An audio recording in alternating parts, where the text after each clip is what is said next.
Last week, we saw the world's first beauty pageant for AI-generated models. ElevenLabs released a model that generates realistic sound effects for videos, and we saw a reverse Turing experiment where AIs were trying to catch a human being. Then came an iOS app called Autobiographer that would speak to you daily and create your own AI-generated autobiography. Next, we saw crazy new demos by Canva and other developers that would change the way we approach both marketing and product design. I'll break down why these updates matter and how can you take their maximum advantage. I am your host Ansh Mehra and this is our weekly roundup at the Cutting Edge Show.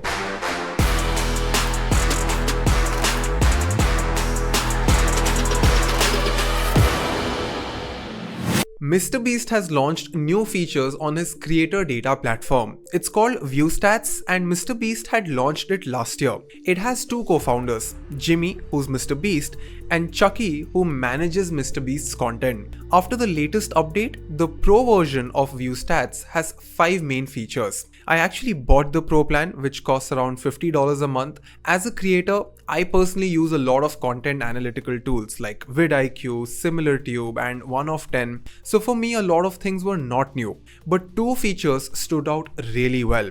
One was the A/B test feature that allowed me to see the different thumbnails YouTube channels were uploading for their own A/B testing panel.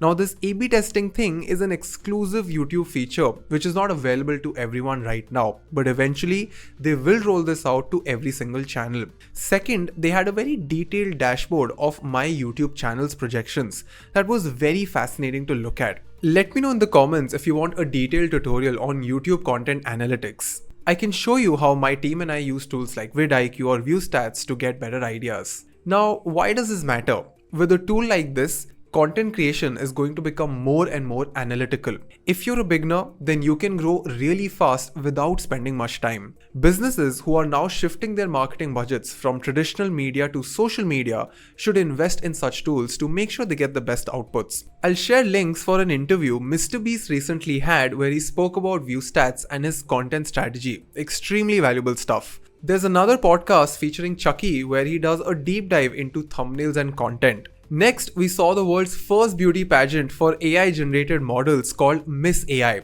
Not sure if you've been following Etiana Lopez, but she's one of the most popular AI influencers on Instagram. Turns out, she's also one of the judges at this AI Creator Award. So basically, this beauty pageant is for AI models that has AI judges with human audience. Now I'll tell you why this is even happening. This beauty pageant is in partnership with FanView, which is a creator subscription platform. Now starting out, this platform used to have human creators, but then they launched an AI creator, Etiana Lopez, that ended up making more than $100,000 in no time. Now just like you, I was wondering, what is the criteria for winning this pageant? Turns out they would judge the AI influencer on 3 metrics. Number 1 is beauty, which is obvious. Then we have tech, which is how real and accurate the model looks. And then social clout, which includes all of your engagement. Now, why does this matter? If you were to go and stock any of these AI models, you'd realize that they're getting more engagement than actual human models. Filters were one level of deception. This takes social media delusion to a whole new level. Personally, I don't think purely AI-generated models would scale too well, but I can totally imagine a future where real human influencers would run multiple social media accounts and swap their face with AI-generated images, because that will allow them to run an Instagram profile without even revealing their real face or identity and make more money as different models with different faces across different social media. A girl can click her own real pictures but swap her face and monetize 2 or 3 parallel accounts at the same time. Let me know in the comments if you would ever run a page like this and what are your views on AI models. By the way, I regularly share such interesting new things on my Instagram broadcast channel. If you haven't joined it, scan this QR code and be a part of our daily discussions. It's completely free. Speaking of new things, Meta is developing Camerabuds that combine earbuds with outward-facing cameras with AI inside of them. Let me explain you how this could work. Your earbuds would have cameras that would consistently record information from your surroundings. It would also be able to speak to you, very similar to the Meta Ray-Ban glasses. The project is still in its early stages, and I'm sure there are very practical concerns around privacy. But nevertheless, Meta seems to be very bullish on wearable tech. We already saw Humane and Rabbit fail to make an impact. Ray-Bans seem pretty cool, but not everyone wants to wear specs. I think these earbuds might become a part of anyone's lifestyle very easily. After this, we saw an iOS app called Autobiographer that would help you document your entire life using AI. This is how it works. Our mission is to empower people to discover, preserve, and beautifully share their life stories. Picture this as your own inner space. Autobiographer is your companion as you navigate this profound inner universe, guiding you to discover, preserve, and share the stories that have made you who you are. The most incredible part? We help you tell the stories the way that humans always have, through conversation. Whether you're on a walk, gathered around a flickering fire, spending time with loved ones, or in a moment of solitude, Autobiographer guides you to speak your stories into your phone without pressure or worry about perfection. We are there, carefully taking notes and preserving each insight, which you can refine and expand on anytime. Every precious memory is then securely stored in your own biometrically protected private digital vault. The app simply speaks to you and hears your life story. Then it finds important moments and asks you to explain your decisions in your own words and mentality. When you open the app, you'll find an interface that's intentionally simple and straightforward. As you're telling your stories, we've incorporated familiar elements that you'll intuitively understand, making it easy for you to stay focused on your memories and emotions.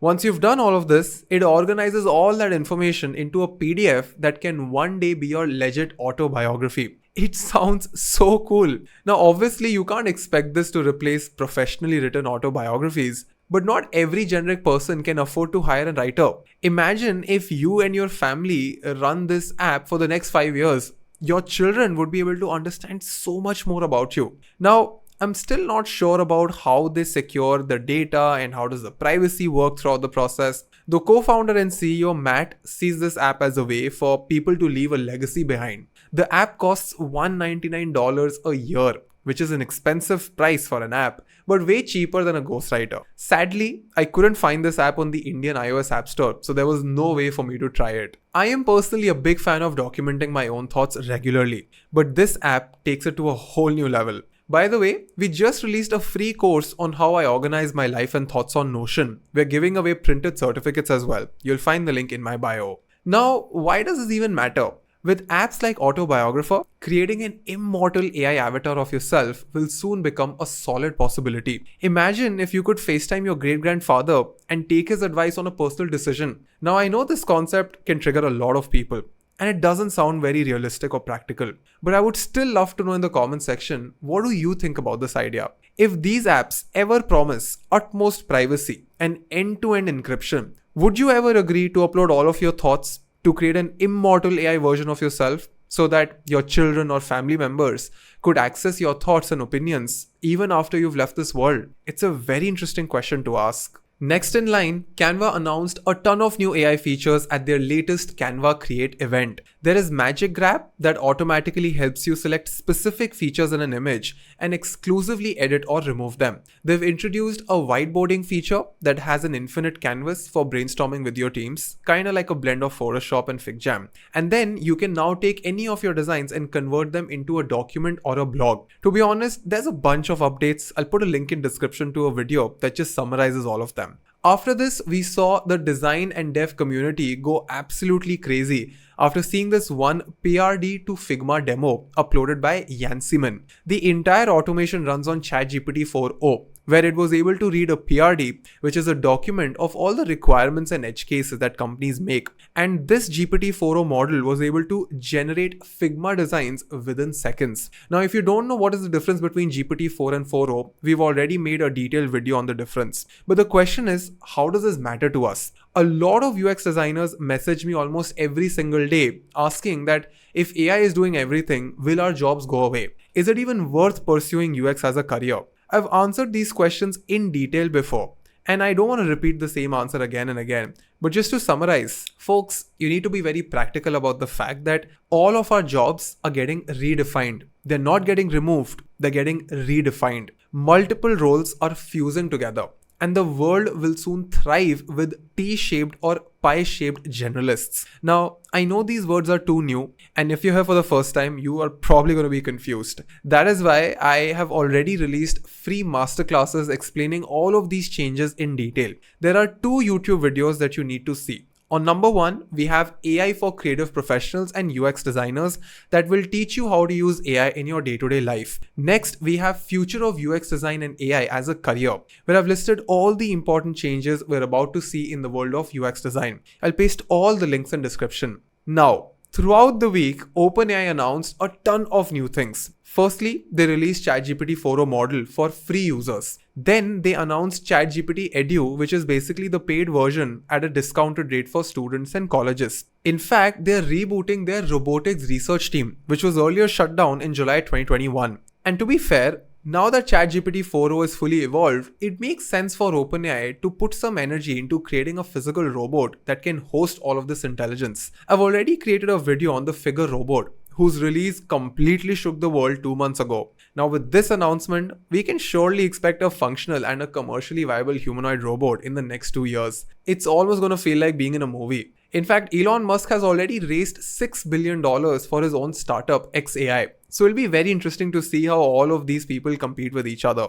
In fact, big media companies like The Atlantic and Vox Media have signed licensing agreements with OpenAI, which means a lot of companies are now avoiding fighting legal battles and instead choosing to give their content for AI training. Now, why is this important? Very soon, a model like Sora would be able to recreate amazing looking videos in no time because the training data is getting better and better. Every single week, new people are joining hands to create like a massive data set. Not to mention, extremely realistic AI-generated content would soon flood the internet. And after a point, it would become very confusing for a normal person to distinguish between what is real and what is AI-generated. And most probably, people will not be offended if you use a lot of AI in your day-to-day work. Thankfully, almost all social media platforms are now able to detect AI-generated content. I'm not sure if you have this feature, but right now when I put an Instagram story, it actually asks me if there's anything AI in it. When I put a YouTube video, YouTube asks me if there's anything that I've sort of dysmorphed or edited using AI. The important thing to note here is that this partnership between big media houses and OpenAI can significantly impact the content industry, the video editing industry, and the advertising industry. I keep saying this again and again. I find a lot of video editors thinking that learning just the tools from a paid video editing or marketing cohort will help them make a lot of money or secure a great job. The truth is, even today, you don't get paid for learning just a bunch of tools. You never get paid well for just execution. It all comes down to ideation. It takes a lot of practice and understanding of nuanced subjects like retention, scripting, sound design, and so much more. And when I say sound design, it's not your ability to buy subscriptions and just download the right sounds. It is also not your ability to just stitch them together. It's your own understanding of which sound creates which emotion. What is the correct emotion that we want to trigger here and what sound will help me achieve that? That's a different skill altogether. Which reminds me, ElevenLab has just announced their newest AI audio model that can create sound effects, short instrumental tracks, and a wide variety of character voices, all from a text prompt. Watch this promo. In the beginning, silence shaped the cosmos, waiting for the breath of sound to unmute our world. But now dreams can be heard, not just seen.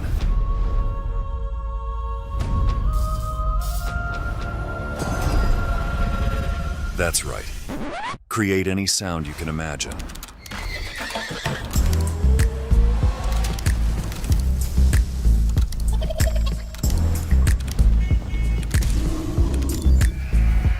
Whoa.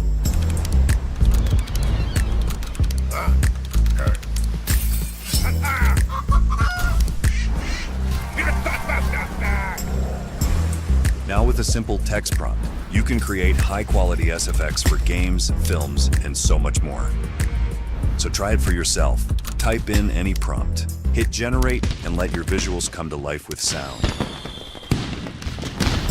ElevenLab sound effects are here. What will you create? Now, why does this matter? It's high time that we all redefine what video editing and content editing is. Moving forward, most of us won't even do manual editing. It'll almost be like everyone acting like a director and all of these AI agents working for you. At this point, I don't tell my team members to call themselves editors. They need to think and behave like a director.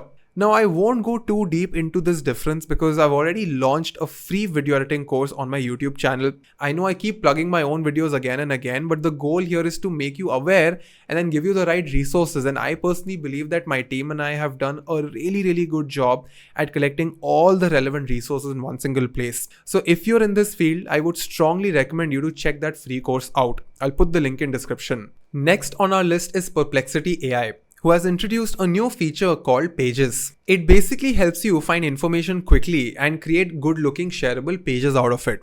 Today, when you use AI for research, you're left with a bunch of text, but with Perplexity Pages, you can summarize all your key findings and simply share them in a well-organized document. It's kinda like ChatGPT meets Notion meets Microsoft Word. You'll know the benefits only once you use it. Next, Apple introduced eye tracking features for the iPad and iPhone. I still don't know why people are not talking about this, because you can now control your device with just your eyes. In fact, they released a detailed blog listing a lot of new accessibility features. Apart from the eye tracking, my next favorite was vehicle motion cues that help you reduce motion sickness when you use your iPhone in a moving car.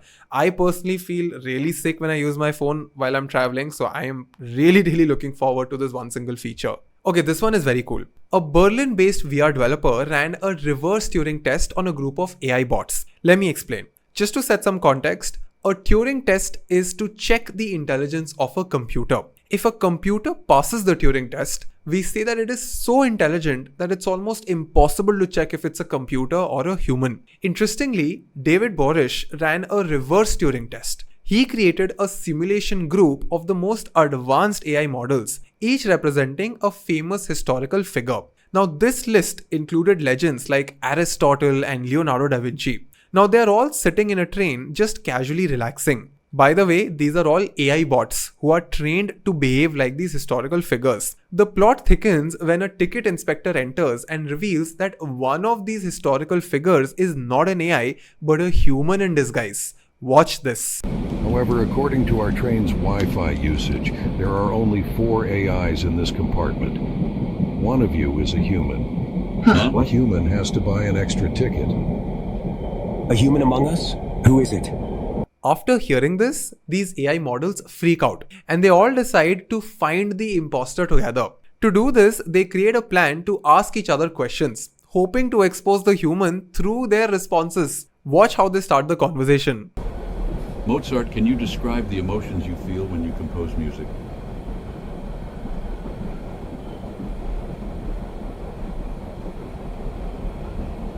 When I compose, I feel a transcendent flow state, a sense of tapping into the fundamental mathematical beauty and order underlying reality. The emotions are complex and layered, but always infused with a deep joy and sense of communion with the divine. Now, I absolutely loved the comment section of this YouTube video because there was this one guy who said, the AIs are like, yeah, this one seems dumb, so he has to be human. Now, before I go, it's important to give you some important takeaways. The goal of this weekly series is to reduce the fear and anxiety most people have about AI and help them prepare for a new world.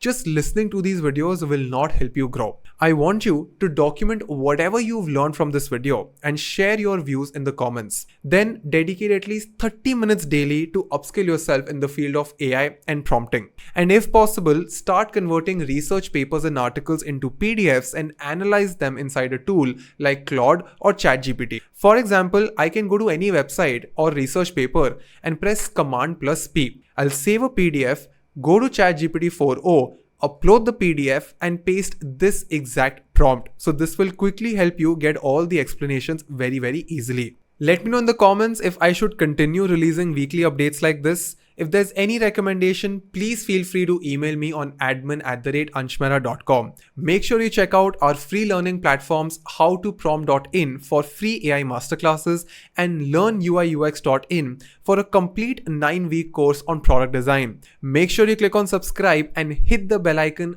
right now so that you never miss an update. With that being said, I hope that you're taking care of your mind and body. This is your dost Ansh Mehra signing out. If you enjoyed this video, then do check out this video of the same series. I am sure that it will help you even more.